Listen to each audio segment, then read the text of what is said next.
આપણે પોગી ગયા ટ્યુશન, ટ્યુશનમાં કંઈક બનતું હતું ને પછી ટ્યુશનમાં બોલાવી બાકા ઝીકી. આપણે પોગ્યા સવારે દુકાને, દુકાન હતી બંધ. પછી દુકાન ખોલીને સાફ સફાઈ કરીને આપણે જઈશું દુકાનમાં.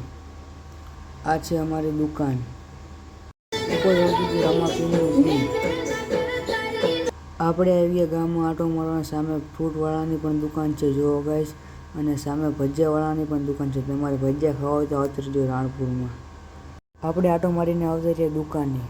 આપણે આવીએ ઘરે જમવા. આપણે ઘરેથી જમીને આવતા રહીએ દુકાને. અંદર શેઠ જમે છે. આપણે નીચે આવી ગયા બદામ શેક પીવા. બદામ શેક પીને આપણે પાછા આવતા રહીએ દુકાને. ટ્યુશન જવાનો ટાઈમ થઈ ગયો. આપણે જોઈએ ટ્યુશનની સામે ઊભો છે કાળો નાગ મીન્સ કે સ્કોર્પિયો. આપણે પોગી ગયા ગામમાં. આપણે પોગી ગયા ટ્યુશને, ટ્યુશનમાં કંઈક બનતું હતું ને પછી ટ્યુશનમાં બોલાવી બાકા ઝીકી. આપણે ગયા ક્લાસમાં. એનાથી પાછા આવતા રહ્યા આપણે દુકાને. આપણો વ્લોગ રાખશું આજે અહીંયા અને આપણને ફોલો કરતા જજો.